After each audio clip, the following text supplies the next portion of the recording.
विदुर जी जिज्ञासा कर रहे हैं कि हे प्रभु, जिनकी कुछ कामना होती है, स्पृहा होती है, वो तो कार्यरत रहता है, काम करता है, लेकिन जो निष्प्रिय है, निर्विकार है, निर्गुण है, उसको क्रिया से कैसे संबंध हो गया। भगवान के विषय में तो कहा जाता है कि वो निष्क्रिय निर्विकार व्यक्ति हैं, उनको तो कोई स्पृहा है नहीं। एक उदाहरण देते हैं कि जैसे बच्चों में बहुत योजना नहीं है भोग भोगने का, लेकिन खेलने की इच्छा होती है, इसलिए वो खेलते रहते हैं। लेकिन भगवान तो नित्य तृप्त पूर्ण काम आत्माराम, उनको खेलने की क्या जरूरत है। वो इससे मेरा मन बड़ा खीन हो रहा है, तो आप कृपा करके मेरे इस महान मोह को दूर कीजिए। तब मैत्रेय मुनि कहते हैं कि जो सबके आत्मा है, स्वामी है, सर्वथा मुक्त है, वही दीनता और बंधन को प्राप्त हो, यह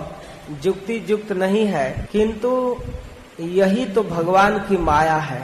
वास्तव में भगवान के साथ ये सब नहीं होता है। तो उदाहरण देते हैं कि जिस प्रकार स्वप्न देखने वाला व्यक्ति कभी कभी ऐसा देखता है कि हमारा सिर कट गया, और ऐसे अज्ञान के कारण वो सत्यवत अनुभूत होता है। अगर किसी का सिर कट जाए तो उसे देख थोड़े सकता है, उसकी तो मृत्यु हो जाएगी। स्वप्न के अंदर जो कुछ भी दृश्य है वो कुछ नहीं है, वो उसका मन है और अज्ञान जनित मन की वृत्ति है। उसका मन ही दृष्टा है, उसका मन ही दृश्य है। कोई सांप पीछा कर रहा है, डर के मारे भाग रहा है, तो भागने वाला व्यक्ति और खदेड़ने वाला सांप, ये दोनों उसका मन है, कोई साकार रूप नहीं है। अथवा कभी किसी सुख की स्थिति को देखता है, मैं बहुत सम्मान प्राप्त कर रहा हूँ, मुझे बहुत सम्मान दिया जा रहा है, तो सम्मान प्राप्त करने वाला और देने वाला दोनों उसका मन होता है। दुख भोगने वाला, दुख देने वाला दोनों उसका मन होता है, उसमें व्यक्ति नहीं होता है कोई। उसका पता तब चलता है जब स्वप्न टूटता है। स्वप्न टूटने के बाद पता चलता है कि कोई दृश्य नहीं था। तो उस स्वप्न के अंदर जितनी वस्तुएं दिखती है, अब उस पर विदुर जी विचार करो, क्या उसका अस्तित्व है? ना, कोई अस्तित्व नहीं है। उसी प्रकार जीव के साथ बंधन नहीं है और न भगवान के साथ बंधन है, लेकिन बंधन की अनुभूति करता है। तो इसका एक दूसरा उदाहरण देते हैं। जल के अंदर, एक कुएं के या सरोवर के अंदर हम चंद्रमा को देखते हैं। अगर किसी कारण बस वो जल हिल जाए, छड़ी से या किसी लाठी से जल हिला दे, या किसी वस्तु के गिरने से जल हिल गया, तो उसके अंदर जो चंद्रमा की प्रतिबिंब है वो भी हिलता है, लंबा हो जाता है, पतला हो जाता है। तो कोई व्यक्ति, अरे चंद्रमा तो ऐसा हो गया, विकृत हो गया, ये कट गया, ये लंबा हो गया, लेकिन ये चंद्रमा की प्रतिबिंब के साथ ऐसा हो रहा है, मूल चंद्रमा में कुछ नहीं हुआ है। तो उसी प्रकार ये दिखने वाले चंद्रमा के प्रतिबिंब न होने पर भासती है, आकाश स्थित चंद्रमा में नहीं। उसी प्रकार देहाभिमानी जीव में देह के मिथ्या अहंकार के कारण ऐसी प्रतीति होती है कि हम दुख सह रहे हैं। वास्तव में जो कृष्ण तत्व आत्मा है, उसको ये संसारिक दुख टच भी नहीं करता। न हन्यते हन्यमाने शरीरे, इस शरीर में विकृति होती है, इसमें बुखार आ गया, फोड़ा हो गया, घाव हो गया, जो भी हुआ वो आत्मा को टच नहीं करता है। लेकिन अज्ञान इतना दृढ़ है कि हम मानते हैं कि हमको हो रहा है। ऐसी बात नहीं है। वो तो एकदम इस प्राकृत झंझट से, प्राकृत बंधन से एकदम परे है। जब व्यक्ति निष्काम भाव से भगवान के आदेश को स्वीकार करता है, पालन करता है, तो भगवत कृपा से भक्ति योग के आचरण में लिप्त होता है, तो धीरे धीरे निवृत्त हो जाता है इस अज्ञान से। भगवान कृपा करते हैं और भक्ति होने लगती है, श्रवण कीर्तन, तब अशेष संक्लेश समम विधत्ते गुणानुवाद श्रवणम मुरारे कुतः पुनः तच्चरणारविंद पराग सेवा रतिरात्म लब्धा। कृष्ण के गुणों का वर्णन एवं श्रवण अशेष दुख राशि को शांत कर देता है विदुर जी। फिर यदि हृदय में भगवान के चरण कमल के रज के सेवन का प्रेम उठ जाए तो कहना ही क्या है। भगवान की भक्ति से, भगवान के गुणानुवाद से, भगवान के विषय में सुनने से और बोलने से जो अशेष अज्ञान है, अशेष संक्लेश, अशेष संक्लेश है, जो बहुत परंपरा से मिट नहीं रहा है, वो भी नष्ट हो जाता है भगवान की भक्ति से।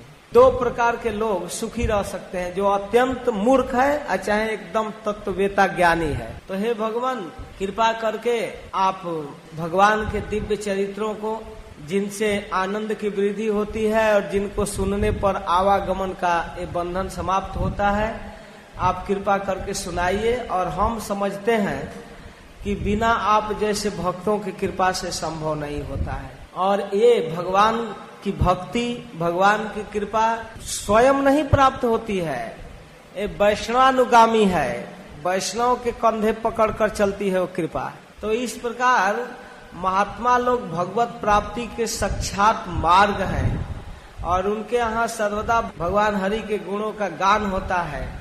एक और विशेष बात कहते हैं कि हे मैत्रेय मुनि, कम पुण्य वाले लोग ऐसा सौभाग्य नहीं प्राप्त कर पाते। दुरापा यल्प तपस सेवा वैकुंठ वर्तमसु तत्रोपगीयते नित्यम देव देवो जनार्दन। यत्रोपगीयते नित्यम, जहाँ भगवान का चरित्र नित्य गाया जाता है, देव देव जनार्दन की चरित्र गाया जाता है, ऐसे वैकुंठ वर्तमसु, वैकुंठ के रास्ते में चलने वाले राहगीर वैष्णव लोग कम सेवा से प्राप्त नहीं होते हैं, अल्प तपस्या से प्राप्त नहीं होते हैं। हे प्रभु, हम भगवान के उन पवित्र जस को सुनना चाहते हैं, हम थोड़ा विस्तार से सुनना चाहते हैं। कृपा करके विस्तार से वर्णन कीजिए। और वही प्रभु किस प्रकार से ब्रह्मा का रूप धारण करके सृष्टि करते हैं, विष्णु रूप में पालन करते हैं और शिव रूप में संहार करते हैं, और फिर विविध स्वभाव वाले लोगों के लिए किस प्रकार के कर्मों का वर्णन है, और उन धर्मों का वर्णन, वर्णाश्रम धर्म, ऋषियों के धर्म, वेदों का विभाग, यज्ञ का विस्तार, ज्ञान मार्ग, सांख्य मार्ग, इन सब का वर्णन मैं सुनना चाहता हूँ। और विविध कर्मों के कारण लोगों की विविध गतियों का वर्णन सुनना चाहते हैं। हमारे मन में जिज्ञासा हो रही है कि महद आदि तत्वों का प्रलय कैसे होता है।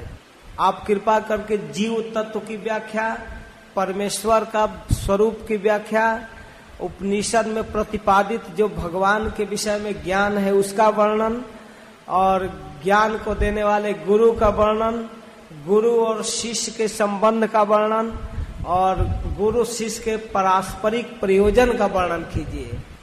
और हे ब्रह्मन, माया मोह के कारण मेरी विचार दृष्टि नष्ट हो गई है, मैं अज्ञ हूँ, आप मेरे सुहृद हैं, आप हरि कथा कहने में दक्ष हैं। मैंने जो प्रश्न किया है उसका विस्तृत उत्तर चाहिए, आप कृपा करके मुझे बताइए। तो इस प्रकार विदुर जी जब प्रश्न किए तो उन प्रश्नों का उत्तर देते हुए मैत्रेय मुनि कहते हैं, सनकादिक के जिज्ञासा करने पर, ब्रह्मा जी के पुत्रों के जिज्ञासा करने पर भगवान संकर्षण भागवत का उपदेश किए। सनकादिक उसको धारण किए। सनकादिक ने अपने शिष्य संख्यायन मुनि को उपदेश किया।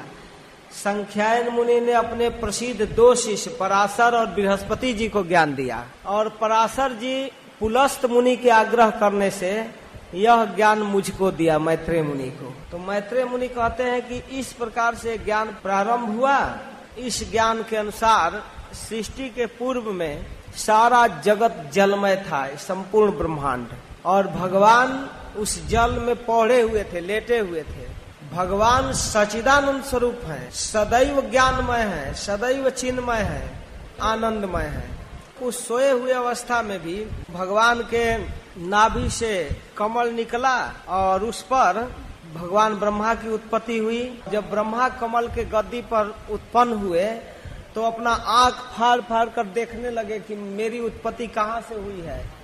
तो सभी दिशाओं के तरफ ब्रह्मा ने देखा, आगे, बगल में, पीछे, फिर दूसरे साइड में, इसलिए ब्रह्मा जी के 4 मुख हो गया। और फिर उसी गद्दी में बैठे बैठे ब्रह्मा लगे विचार करने, कैसे करें, क्या करें। सोचने लगे कि इस कमल नाल की कर्णिका में बैठा हुआ मैं कौन हूँ, और मेरा जन्म देने वाला एक कमल क्या है, कहाँ से उत्पन्न हुआ, अवश्य ही कोई उत्स होना चाहिए।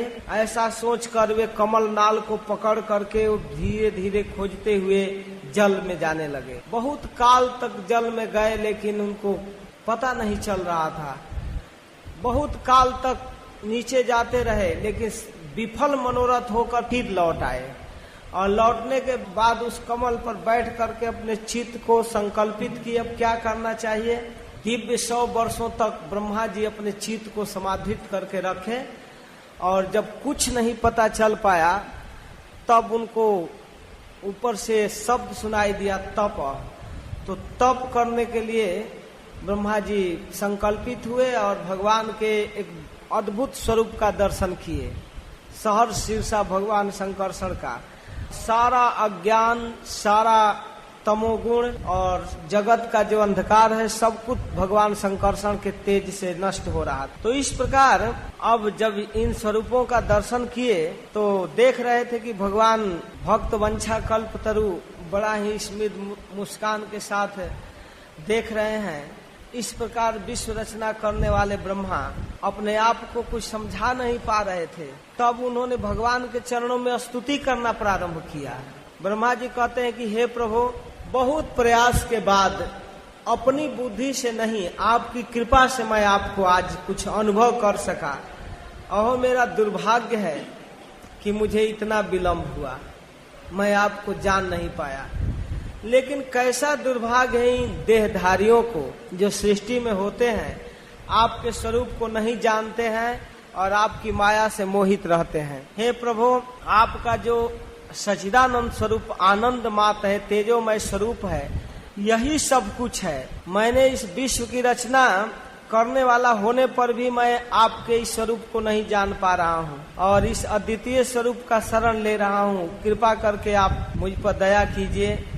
हे विश्व कल्याण, मैं आपकी उपासना कर रहा हूँ। आप अगर कृपा करेंगे, ज्ञान देंगे तो मेरे अंदर सामर्थ्य आ सकता है। जो पापात्मा विषयात्मक जीव है वो तो आपके माया से प्रभावित होकर इस संसार को भोगना चाहता है। मैं आपको नमस्कार कर रहा हूँ। हे प्रभु, आप कृपा कीजिए, आपकी मुख से निकली हुई वेद वाणी हमारे कानों में प्रवेश करे, हमारा ज्ञान दूर हो और मैं अपने मन को, अपने चित्त को आपके चरणों में बांध सकूं। ये विविध प्रकार का दुख तभी तक है जब तक व्यक्ति आपके चरण कमलों का आश्रय नहीं लेता है। तो हे प्रभु, जो लोग सब प्रकार से अमंगलों को नष्ट करने वाले आपकी लीला कथा को सुनते हैं, उसके मन में जो कलुषित भावना है संसार का, वो दूर हो जाता है। लेकिन जिनके चित्त को दैव ने हर लिया है, दुष्कर्मों में लगे हुए हैं, उन बेचारों की बुद्धि दुष्कर्म ने, दैव ने हर लिया है, वे आपकी कथा को नहीं सुन पाते। दैवेन ते हत धियो भवतः प्रसंगा।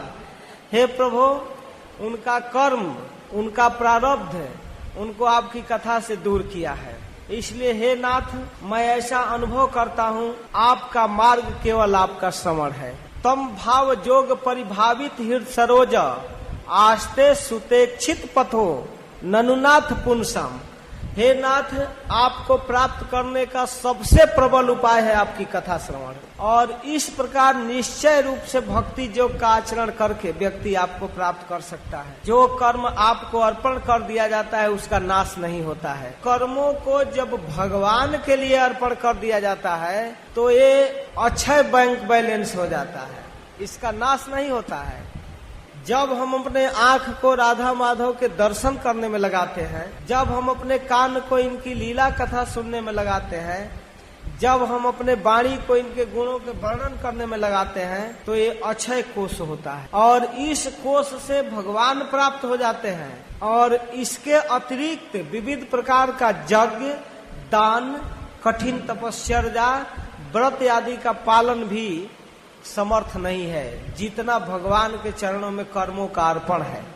इंद्रियों का जो अर्पण है उससे जितना आसानी से भगवान प्राप्त होते हैं वैसा अन्य कर्मों से नहीं। ब्रह्मा जी प्रार्थना करते हैं कि हे प्रभु, आप विविध रूप में अवतार लेते हैं और आपके गुणों को, आपके कर्मों को सूचित करने वाला आपका विविध नाम देवकी नंदन, कंस निषूदन, जनार्दन, यह जो आपका नाम है, इस नाम को कोई व्यक्ति विवश अवस्था में उच्चारण करता है अजामिल की तरह, तो वह भी जन्म जन्मांतर के पापों को समाप्त करके आपकी वैकुंठ धाम प्राप्त करता है। अवस अवस्था में उच्चारण करने वाला, जस्यावतार गुण कर्म विडम्बनानि नामानि येषु विगमे विवसा गृणंती, मजबूरी में लाचारी में उच्चारण करता है। ते नैक जन्म समलम सहसैव हित्वा संजात्य मृतम तमजम प्रपद्ये। आपका मैं शरण ले रहा हूँ प्रभु, आपके नाम में इतनी महान शक्ति है। हे प्रभु, आप भक्त वंशा कल्पतरु हैं। आप इस जगत में समय समय पर अवतार लेते हैं, लोगों को अपनी लीला कथा की वस्तु प्रदान करते हैं। आप अपनी प्रेममयी मुस्कान सहित अपने नेत्र कमल खोलिए, शेष शैया से उठिए, विश्व के उद्भव के लिए आप अपने मधुर वाणी से मुझे ज्ञान दीजिए, मुझे प्रबोध कीजिए कैसे सृष्टि किया जाए। तो इसके बाद भगवान मधुसूदन उठे और कहे कि ब्रह्मा एक बार और तप करो, अपने चित्त को और शुद्ध करो, तब मेरा ज्ञान टिक पाएगा। इसके बाद ब्रह्मा जी भगवान की आज्ञा से तपस्या किए, फिर भगवान उनको ज्ञान दिए और कहे कि तुमने जो मेरी कथाओं के वैभव से मेरी जो स्तुति की है और तपस्या में जो तुम्हारी निष्ठा है वो मेरी कृपा है। यच्च कथांगम मत स्तोत्रम मत कथा दयांकितम यदवा तपसी ते निष्ठा स एष मदनुग्रह।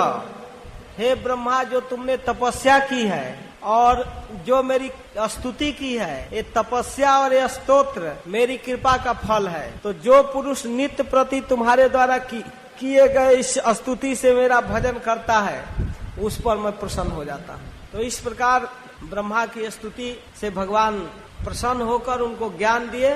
इसके बाद आगे के अध्याय में 10वां अध्याय में 10 प्रकार के सृष्टि का वर्णन है।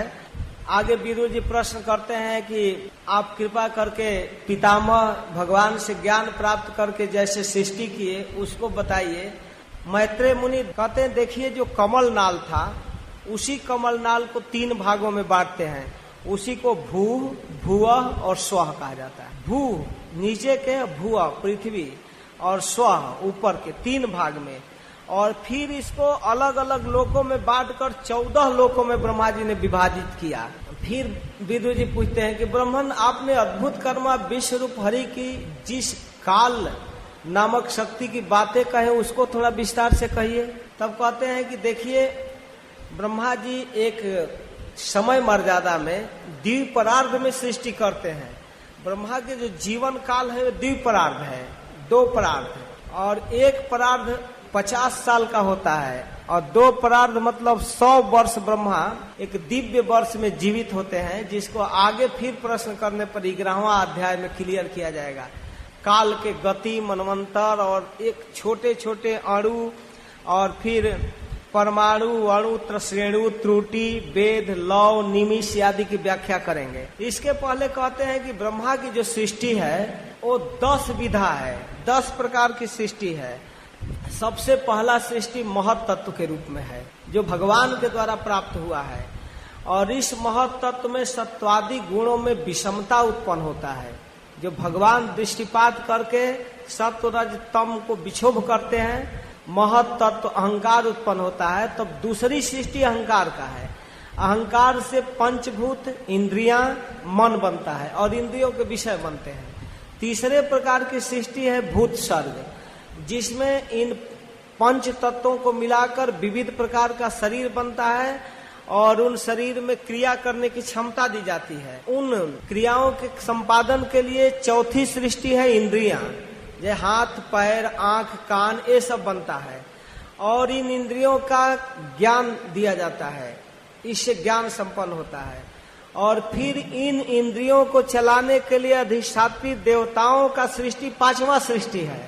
देवतागण होते हैं जो सात्विक प्रवृत्ति से भरकर सात्विक अहंकार से उत्पन्न होते हैं, तमोगुण और रजोगुण से ऊपर होते हैं। लेकिन इनके अंदर भी रजोगुण होता है, भोगने की प्रवृत्ति। मन से भी अधिक बारीक होते हैं देवता लोग, और इनके द्वारा इन इंद्रियों को कंट्रोल किया जाता है और फिर संसार व्यवहार चलता है। फिर 6वां प्रकार की सृष्टि है। इतना करने के बाद भी अज्ञान का, अविद्या का, जो 5 प्रकार के होते हैं, तामरिश, अंध तामरिश, तम, मोह और महामोह। अविद्या ये बुद्धि को आवरण और विक्षेप करती है जीवों की बुद्धि को। एक जो जीव का स्वरूप है उसको ढक देती है और दूसरा उसको दूसरा कार्य में प्रवृत्त कर देती है। इसको आक्षेप और आवरण कहते हैं। तो इस प्रकार अविद्या है। ये 6वां सृष्टि है ब्रह्मा की। और 7वां सृष्टि वृक्ष है। वृक्ष में वनस्पति, औषधि, लता, त्वक्सार, विरुद्ध और द्रुम, इनका संचार जड़ से होता है। जड़ से जीवन लेते हैं। इनमें बिल्कुल ज्ञान शक्ति नहीं होती है और यह केवल भीतर से स्पर्श अनुभव करते हैं। इनके अंदर ज्ञान शक्ति नहीं है, इसको जड़ माना जाता है। और 8वीं सृष्टि है तिर्यक जोनि का। तिर्यक का मतलब है तिरछा खड़ा होने वाला पशु। तो पशुओं में 28 प्रकार की सृष्टि है। एक खाना, पीना, सोना, स्त्री प्रसंग, मैथुन आदि जानते हैं पशु। इनमें सूंघने से ज्ञान प्राप्त होता है, जैसे गाय, बकरी, भैंस, सुअर, ऊंट, कुत्ता, गधा, बाघ, खरगोश इत्यादि पशु। और ऐसे ही पक्षी होते हैं, कंक, गिद्ध, बाज, मोर, ये सब पक्षी होते हैं। ये तिर्यक योनि माने जाते हैं। 9वां सृष्टि है मनुष्य की। मनुष्य में रजोगुण प्रधान होता है। ये कर्म परायण होते हैं और दुख रूप विषय में सुख मानने की इनकी प्रवृत्ति है और इसी में फंसे रहते हैं। 10वां सृष्टि है देवताओं का, ऊपर के लोगों का, जिसमें देवता, पीतर, असुर, गंधर्व, यक्ष, राक्षस, सिद्ध, चारण आदि होते हैं। ये सत्व प्रधान होते हैं। यद्यपि इनमें रजोगुण है, लेकिन तमोगुण और रजोगुण से ऊपर सत्वगुण की वृत्ति देवताओं में होती है। तो इस प्रकार ये प्राकृतिक सृष्टियां हैं। और इसके बाद आगे फिर काल क्रम का वर्णन 11वां अध्याय में आएगा। काल के विभाग, मनवंतर आदि काल का विभाग, जो फिर अगले सत्र में कहा जाएगा। जय श्री राधे, जय श्री प्रभुपाद, हरे कृष्ण।